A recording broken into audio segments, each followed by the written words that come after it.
Sabi ko nga, itong pelikula na ito yung mga tipong pelikula na kahit na tumanda na ako, mawala na ako sa mundo ito, nakatatak na sa puso ng bawat Pilipino ang Green Bull.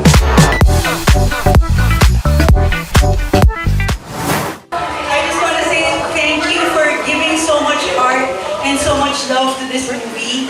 Nakita ko yun sa bawat grupo in every step of the process. Na parang from the very start, yung pag-isip pala ng concept, hanggang sa pagsulat, yung pag-direct ni Direk Zig, ang pag-shoot ng team ni Direk Neil, ang pag-PPD, ang paggawa ng music na pagkaganda-ganda.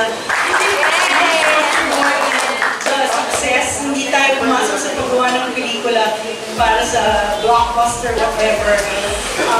Pangarap talaga namin sa public affairs to make movies. Pangarap namin na Ange na Christian. And I wish you would speak. Bakit ako yung last? Kasi pangarap natin ito for the longest time, tas hanggang pangarap lang. And then now to be able to create something that, yun lang ang wish namin na create something that will outlive us. And I see that in Green Bones na parang, ay, baka matanda na ako, baka pinag-uusapan pa. And I'm so happy that you were all part of it and you gave so much of yourselves to it. Kahit yung mag-edit ni Benton, grabe, kung nakita niyo lang, kung gano'n niyang kamahal yung ginagawa niya. And I think all of you, the kind of effort that you put, the heart that you put, even our finance team, our PSD team, nakita ko yung lahat ng paghihirap ninyo para mag-succeed ito. And it has really succeeded beyond our wildest dreams. So congrats to everybody. Grabe, hanggang ngayon parang nakalutak pa rin po ako sa galak, sa saya, at sa pasasalamat na naging parte po ko ng napakagandang pelikula po na ito. Sabi ko nga, itong pelikula na ito yung mga tipong pelikula na kahit na tumanda na ako, mawala na ako sa mundo ito, nakatatak na sa puso ng bawat Pilipino ang Green Bones. Kaya maswerte po ako dahil alam ko na marami pong pinagdaanan ng pelikula na ito bago po tuluyang magawa. Ang daming beses na nag-uusap kami ni Miss Nessa, kung tuloy ba, kung ako ba talaga magiging parte nito. Pero sa totoo lang, pinagpanata ko po ito. Gabi-gabi pinapanalangin ko na sana makuha ako dito at mabigyan ako ng oportunidad na maging parte po ng napakagandang pelikula. Kaya muli po, hindi ko na po iisa-isahin na bawat isa po sa inyo, nais ko lamang po magpasalamat sa inyo lahat. Hindi po naging madali yung naging proseso natin sa paggawa ng pelikula. Maraming beses na gigising tayo ng umaga, pupunta tayo sa malayong lugar. Yung mga una, hindi natin naisip bakit ganito, bakit ganyan. Pero pagka pinanood mo yung pelikula, doon mo ma-realize na kaya pala.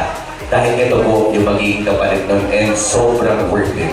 Kahit nag-aano tayo matagal magkakasama, kahit nag-aano pa kalayo puntahan natin, kung ito naman ang kalalabasan ng ating magiging pelikula, sobrang okay na okay po yun. Kaya muli po, salamat po sa bawat isa sa inyo.